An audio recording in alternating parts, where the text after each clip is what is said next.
the reality of things. But also, this could be idealized love. This could be like gorgeous. This could be the most beautiful, transcendent experiences.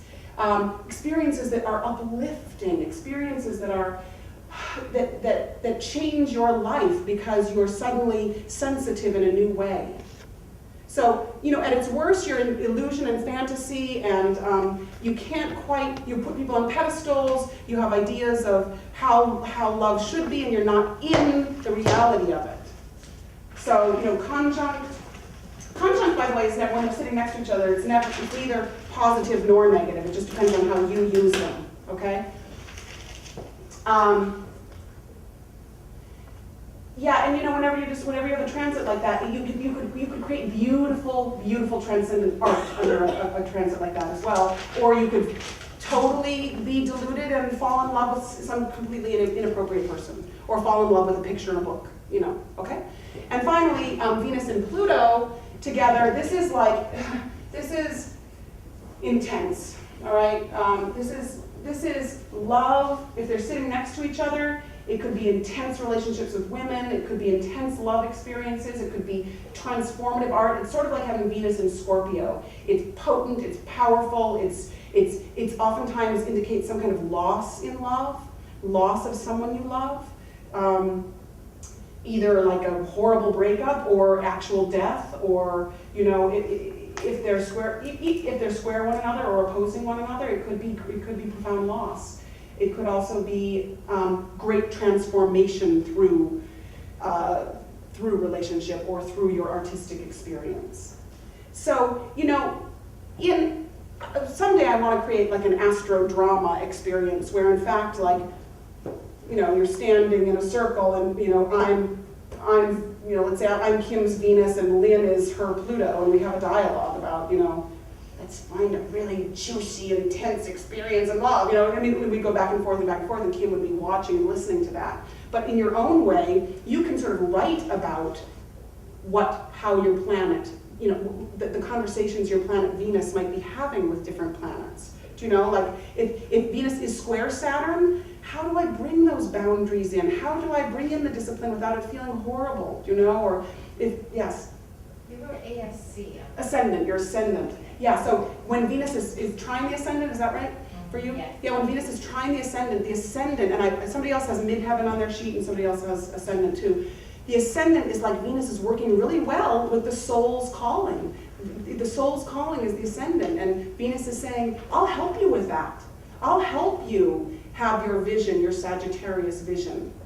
You know, I will do that. It's working in harmony. And the midheaven, it's saying, I'll help you do what you want to do in the world, what you want to do professionally. I'll help you be the presence that you want to be in the world. Are there questions about the planets and those relationships, and is it making sense? And do you have questions about that? Yeah. So let's say you have written on someone's sheet, like square, square. Is it like hand analysis where it's like you work on the squareness and you can turn it into the other word you use, trine? Yeah. Yeah, you know what, in astrology, if you had a chart full of trines, it would be a wasted life. Not necessarily, but in fact, it's like a trine is so easy. It's like, oh, we have this dialogue going. Oh, it's great. But suddenly you come in your square, you know, a planet that's square. It's like, who are you? What do you want? I don't feel completely comfortable with you yet. But I always like people like that in my life. I'm always a little bit like, okay, well, you know, and I want to connect. So yes, you say, first of all, you ask yourself, do I feel the friction between those two planets? You feel into the reality of that or not? And then you say, all right, what is Saturn, what is Venus, what is Pluto trying to say to me about the way that I love in the world, about the way that I want to love in the world, about the way that I receive love, about the way that I create, about the way that I synthesize experiences, about the way that I follow what I value. Yeah, does that make sense? So it absolutely can transform. It's a creative friction. It's a fiery juiciness. And they get to rub up against each other and they get to find a way to be together. So I think squares are quite delicious And you wouldn't get anything done if you didn't have them. Yeah, So if you have a square and you have a trine, yeah, and it deals with love, yeah. and does everybody have? No. Yeah, and that's the fascinating thing about astrology. Like you might be like, oh, my Venus is square Uranus, but it's trine Saturn. You know, that's the beauty of it. Venus trine Saturn is like, oh, enduring, strong, creative.